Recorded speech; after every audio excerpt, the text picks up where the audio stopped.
हे friends, Thursday को हम सबको एक बहुत ही शॉकिंग न्यूज़ मिली। एक्टर सिद्धार्थ शुक्ला की हार्ट अटैक की वजह से डेथ हो गई। ये बहुत ही शॉकिंग न्यूज़ था एंड उसके बाद से लोगों में बहुत ज़्यादा क्वेश्चंस हैं उनके दिमाग में कि हार्ट अटैक क्या होता है, सोते सोते कैसे हो गया, और सिद्धार्थ तो इतने फिट थे, उनको कैसे हो गया। क्योंकि ऐसे कहते हैं कि अगर आप फिट और एक्टिव हो तो आपको चांसेस कम हो जाते हैं, तो फिर सिद्धार्थ को कैसे हो गया। तो आज के इस वीडियो में मैं आपको कुछ सिंपल टर्म्स में हार्ट अटैक के बारे में बताऊंगी, साथ में इसके क्या रिस्क फैक्टर्स होते हैं, इसको मैनेज कैसे कर सकते हैं, साथ में क्या कोई बता सकता है कि आपको हार्ट अटैक कब होने वाला है, इसके बारे में भी बात करेंगे। साथ में कुछ हार्ट अटैक के जो वार्निंग साइंस होते हैं या हार्ट अटैक जब आपको होता है तो क्या सिम्टम्स आते हैं, इसके बारे में भी बताऊंगी। और इसको प्रिवेंट करने के लिए हम क्या स्टेप्स फॉलो कर सकते हैं। हार्ट अटैक एक इमरजेंसी सिचुएशन होती है, इसमें आपको तुरंत मेडिकल अटेंशन की ज़रूरत होती है। हार्ट अटैक से मरने वालों की संख्या वर्ल्ड में बहुत ज़्यादा हाई है। इंडिया में भी अगर 100 डेथ हो रही है तो उसमें से 30% जो लोग हैं 30 जो लोग हैं उनकी डेथ का रीज़न कहीं ना कहीं हार्ट डिजीज़ होती है। हार्ट जो होता है वो हमारे लिए कितना इम्पोर्टेंट है ये सबको पता है। हमारी पूरी बॉडी में जो ब्लड सप्लाई होती है वो हार्ट के थ्रू होती है। हार्ट जो होता है वो एक दिन में अराउंड 1 लाख टाइम पंप करता है और पूरी बॉडी में ब्लड सप्लाई करता है। हार्ट की जो ब्लड सप्लाई है वो हार्ट को कोरोनरी आर्टरीज के थ्रू मिलती है, मेनली राइट कोरोनरी आर्टरी और लेफ्ट कोरोनरी आर्टरी, और उनकी ब्रांचेज जो होती हैं वो हार्ट को सप्लाई करती हैं। हार्ट अटैक कैसे होता है, तो जो हार्ट की आर्टरीज हैं, कोरोनरी आर्टरीज, उनमें क्या होता है धीरे धीरे करके प्लेक्स बनने लगते हैं, मतलब वहाँ पे चर्बी जमा होने लगती है, फैट हो गया, कोलेस्ट्रॉल हो गया, ये सब जमा होने लगता है धीरे धीरे करके। जो आर्टरीज की जो इनर लेयर होती है यानी कि ट्यूनिका इंटरना, उसमें जमा होने लगता है। तो ये जब जमा होता है तो धीरे धीरे करके आर्टरीज जो होती हैं वहाँ पे ब्लॉकेज होने लग जाता है। अब अगर ये जो फैट जमा हुआ है वहाँ के ऊपर जो एक मेम्ब्रेन होती है वो जब बर्स्ट करती है और वहाँ से जो ये प्लेक है वो बाहर आता है तो कई सारे केमिकल्स रिलीज होते हैं। तो ये केमिकल्स क्या करते हैं, जो वहाँ से ब्लड जा रहा होता है उसको क्लॉट कर देते हैं, उसका थक्का बना देते हैं। तो जो आपको ब्लॉकेज था 30% 40%, अगर वहाँ पे जब क्लॉट बन जाएगा ब्लड का, ब्लॉकेज आपका 100% हो जाता है। तो इस तरीके से हार्ट की जो सप्लाई होती है वो रुक जाती है, उसको ऑक्सीजन और न्यूट्रिएंट्स नहीं मिल पाते हैं, वहाँ पे इस्कीमिया डेवलप हो जाता है। इस कंडीशन को हार्ट अटैक कहते हैं। हार्ट अटैक का ये मतलब नहीं होता है कि कोई नाइफ लेके आपके हार्ट को अटैक कर रहा है। हार्ट अटैक को मायोकार्डियल इन्फार्क्शन भी कहते हैं। बहुत से लोगों का क्वेश्चन होता है कि क्या पता लगा सकते हैं कि हार्ट अटैक कब होगा। तो हार्ट अटैक कब होगा ये किसी को नहीं पता होता है। कई बार कुछ लोगों को 90% तक ब्लॉकेज है, लेकिन उनकी मेम्ब्रेन जो होती है इतनी स्ट्रांग होती है कि वो रप्चर नहीं करती और वहाँ से जो प्लेक्स हैं वो बाहर नहीं आते हैं और हार्ट अटैक नहीं होता। और कुछ लोगों को 30% 40% ही ब्लॉकेज है और उनकी मेम्ब्रेन रप्चर कर जाती है, उनको हार्ट अटैक हो जाता है। अलावा हार्ट अटैक किसी भी टाइम आ सकता है, चलते चलते भी आ सकता है, सोते सोते भी आ सकता है, इसका कोई टाइमिंग नहीं होता है। हार्ट अटैक सडनली भी आ सकता है, जैसे कि आप बहुत ज़्यादा सीवियर स्ट्रेस में हैं तो उस टाइम पे हार्ट अटैक आ जाता है, या फिर आपने बहुत ज़्यादा फैटी फूड खा लिया, आपको ब्लॉकेज है, उसके बाद भी आपने फैटी फूड खा लिया, बहुत ज़्यादा ओवर ईटिंग कर ली, तो इस कंडीशन में भी हार्ट अटैक आ सकता है।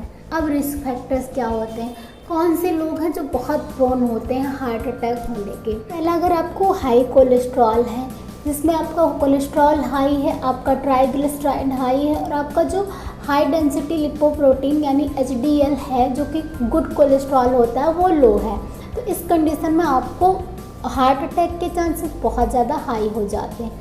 दूसरा, अगर आपको BP या फिर डायबिटीज़ की प्रॉब्लम है तो भी आपको चांसेस हाई रहते हैं। थर्ड है, अगर आप स्मोकिंग करते हैं या आप अल्कोहल लेते हैं, ड्रग्स करते हैं, तो इस कंडीशन में आपको हार्ट अटैक के चांसेस बढ़ जाते हैं। फोर्थ है इनएक्टिविटी, अगर आप फिजिकली इनएक्टिव हैं, कोई एक्सरसाइज नहीं करते हैं तो आपके चांसेस हाई हो जाते हैं। फिफ्थ है डाइट। अगर आप नॉन वेज फूड और मिल्क प्रोडक्ट्स हो गया और साथ में फ्राइड फूड बहुत ज़्यादा खाते हैं, आपके डाइट में फ्रूट्स एंड वेजिटेबल्स बहुत लो हैं, तो ऐसे में आपके चांसेस बढ़ जाते हैं। सिक्स्थ है स्ट्रेस। स्ट्रेस की वजह से भी हार्ट अटैक के केसेस बहुत ज़्यादा देखने को मिलते हैं। साथ में स्ट्रेस की वजह से कई बार लोग स्मोकिंग, अल्कोहल ये सब भी करने लग जाते हैं, तो वो इन टर्न फिर हार्ट अटैक कॉज करता है।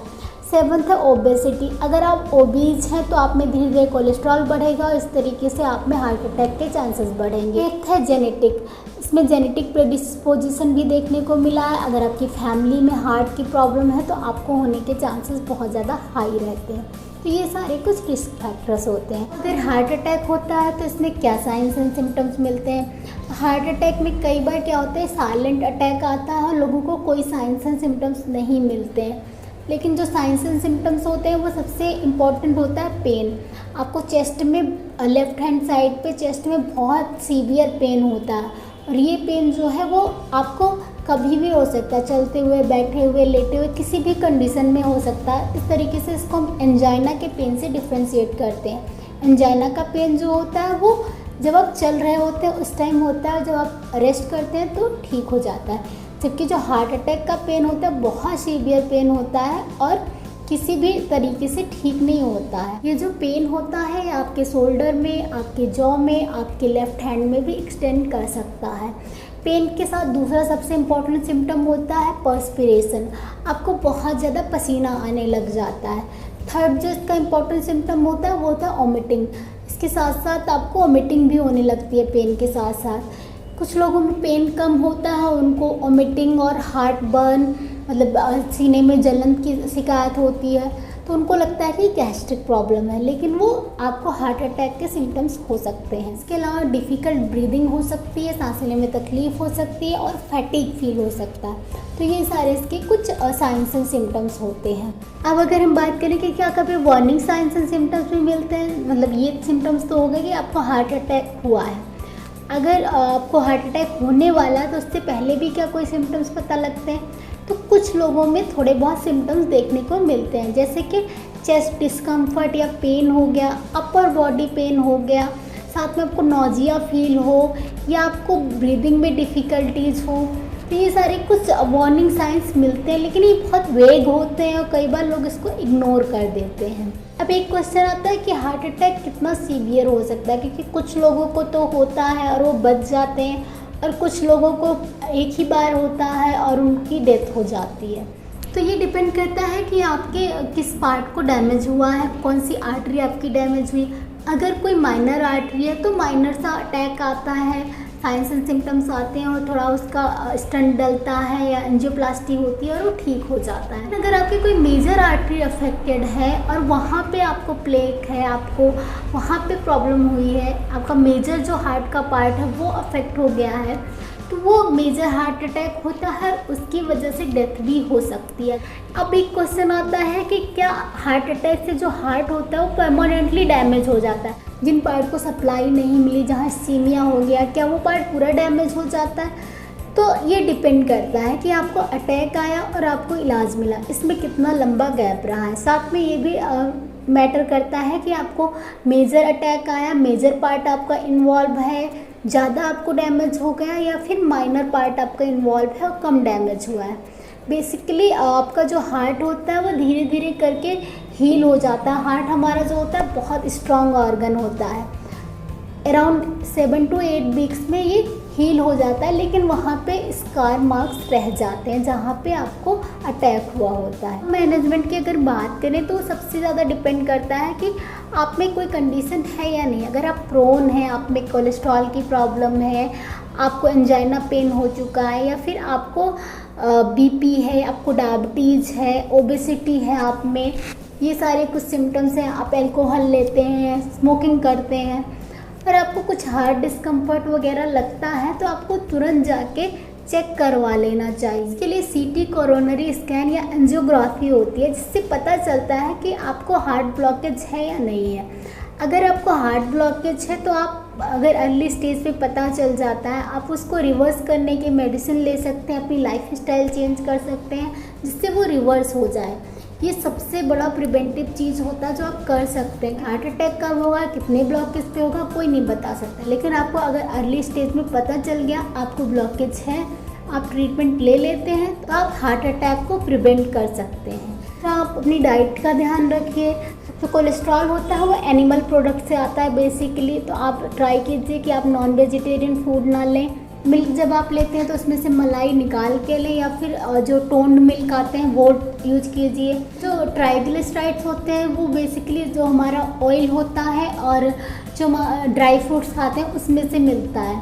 तो आप ट्राई कीजिए कि बहुत ज़्यादा ऑयली फ्राइड फूड ना खाएं, और जो आप ड्राई फ्रूट्स और नट्स लेते हैं उसका भी पोर्शन कंट्रोल करके रखिए, एक्सेस में मत खाइए। इसके अलावा एक्टिविटी बहुत ज़रूरी है, तो डेली आप हाफ एन आवर की एक्सरसाइज ज़रूर कीजिए। नहीं ज़्यादा हो पाए आप जॉगिंग कीजिए, पर डेली एक्सरसाइज ज़रूर कीजिए। इसके अलावा स्ट्रेस मैनेजमेंट बहुत इंपॉर्टेंट है, क्योंकि स्ट्रेस की वजह से कई बार हम स्मोकिंग करते हैं, अल्कोहल लेते हैं, तो उसको भी कम करने के लिए स्ट्रेस मैनेजमेंट बहुत इंपॉर्टेंट हो जाता है। तो अपनी फिजिकल के साथ साथ मेंटल हेल्थ का भी ध्यान रखिए। साथ में अपनी डाइट में ग्रीन लीफी वेजिटेबल, फ्रूट्स, ये सब ज़रूर आप रखिए। और अगर आपको ज़रा सा भी लग रहा है कि आपको हार्ट ब्लॉकेज हो सकता है या आपको डिस्कम्फर्ट रहता है रेगुलर, तो आप ज़रूर एक टेस्ट करवा लीजिए, जिससे पता लग जाए ब्लॉकेज है या नहीं। अगर ब्लॉकेज है तो उसको आप प्रिवेंट कर सकते हैं हार्ट अटैक में कन्वर्ट होने से। तो अर्ली डायग्नोसिस और हेल्दी लाइफ स्टाइल, दो चीज़ें इसका बेस्ट प्रिवेंशन होता है। इसके अलावा होम्योपैथिक मेडिसिन बहुत इफ़ेक्टिव होती है हमारे हार्ट की हेल्थ के लिए। अगर आपको कोलेस्ट्रॉल की प्रॉब्लम है, या आपको बीपी की प्रॉब्लम है, या फिर आपको ब्लॉकेज है हार्ट में, तो इसके लिए आप अपनी डाइट, एक्सरसाइज के साथ साथ अगर होम्योपैथिक मेडिसिन लेते हैं तो बहुत जल्दी आप अपने आप को ठीक कर सकते हैं। इसके लिए कुछ होम्योपैथिक मेडिसिन बहुत इफ़ेक्टिव होती हैं, जैसे कि अर्जुना, क्रैटिगस, डिजिटेलिस, और भी बहुत सारी मेडिसिन हैं। लेकिन ये मेडिसिन आपको किसी डॉक्टर को दिखाकर उसके कंसल्टेशन के साथ ही लेना है, आपको सेल्फ मेडिकेशन नहीं करना है। इस चीज़ का आपको ध्यान रखना है। तो फ्रेंड्स, मैंने ये हार्ट अटैक के ऊपर कुछ इन्फॉर्मेशन आपके साथ शेयर किया। अगर आपके कोई क्वेश्चन है जिसका आंसर आपको चाहिए हार्ट अटैक के बारे में, किसी और डिजीज़ के बारे में, तो आप मुझे कमेंट में लिखकर बता सकते हैं। इस वीडियो को ज़्यादा से ज़्यादा लोगों तक शेयर कीजिए, ताकि उनको भी पता चल सके कि हार्ट अटैक क्या होता है। और अगर ये वीडियो किसी एक इंसान को भी हेल्प कर देगा तो ये बहुत बड़ी अचीवमेंट होगी। तो प्लीज़ इस वीडियो को ज़्यादा से ज़्यादा लोगों तक शेयर कीजिए। मिलती हूँ अगले वीडियो में, तब तक stay healthy, stay active. Thank you so much for watching.